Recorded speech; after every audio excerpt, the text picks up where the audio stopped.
Hey guys, JuV Day 4.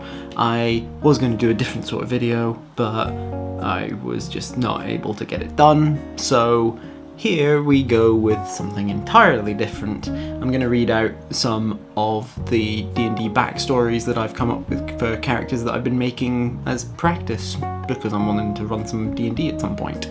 Ulhar was a studious young lizard folk, very concerned with the patterns that they could see in the sky. They studied under the great lizard folk mage Darastrix, learning to wield divination magic. However, when Darastrix died, Ulhar was left alone, still endeavouring to study the future, but finding much less success, until one day when they made an incredible discovery. Ulhar found that they needed to get away, for fear that their discovery would be found out and used for illogical evil. They lived in the deep swamps, checking and double-checking their calculations, until signs started to come true, and they knew they needed to walk in the world once more to take part in the events they had foreseen. Eclipse grew up on the streets, their parents having been murdered when they were young. They quickly learned distrust from the others on their block, but as they grew older, others came to stay away from them, as they started to manifest the shadowy magic that was their hidden birthright. Eclipse was rarely bothered again, but still maintained a distrust for others, even as they did their best to help all people, regardless of circumstance, as best they could.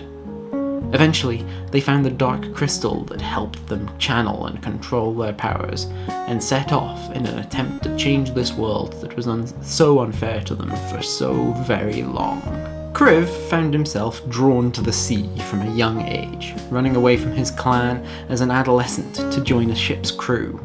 Unfortunately, on his initial voyage, they were taken by pirates, and all of the crew but Kriv were killed. However, the pirate captain Morthos took pity on the young dragonborn, and made him a part of the crew, impressing upon Kriv his personal philosophy of fairness among the crew, as he grew up. Eventually, Morthos died, and unfortunately, the rest of the crew did not share the old man's ideals. The first loot that they took was divided up unevenly, and when Kriv took issue with this, his share was taken from him and he was expelled from the crew. Now Kriv seeks a new team to join him in seeking his revenge and his cut of the loot from his former crewmates.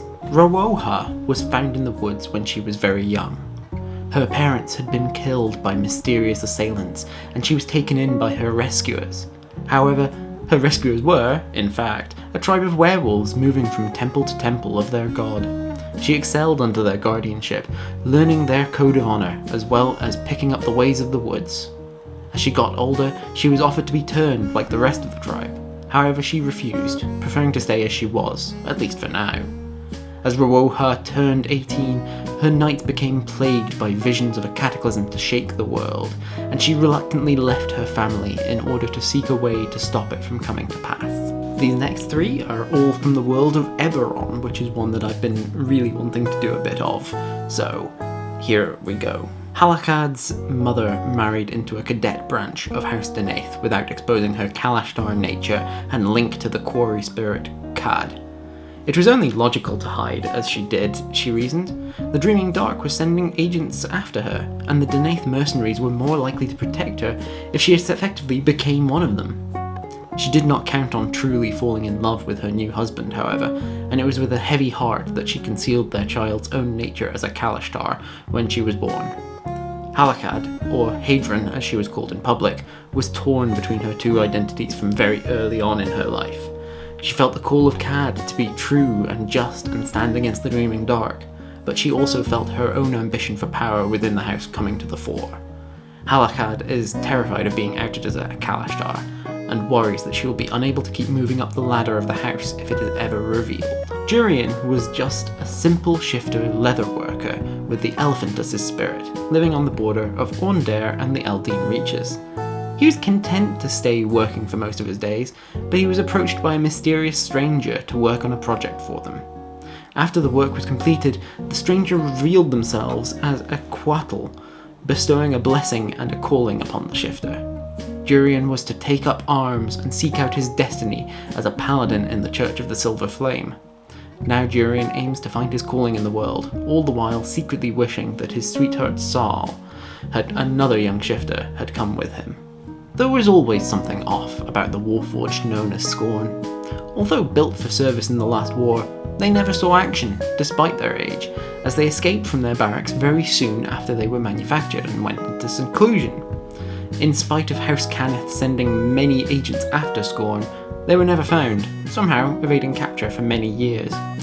As they hid in their isolation, they studied as best they could, in vain for the most part, despite their unerring curiosity, but they did learn a strange secret.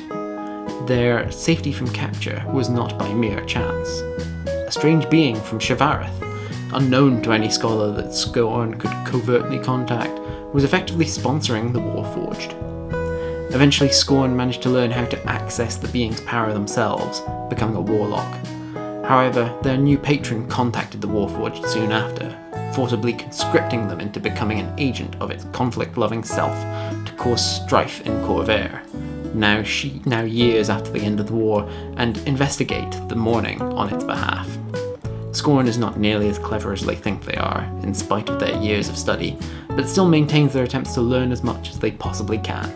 I think that those are some pretty compelling character ideas, if I do say so myself. And let me know in the comments down below what you thought of these character backstory things.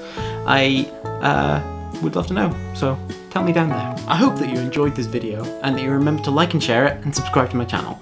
Click on the thumbnails over there to see other videos by me, click on the link in the description to join my Discord, and I will see you guys tomorrow for the next day of JuV. Bye!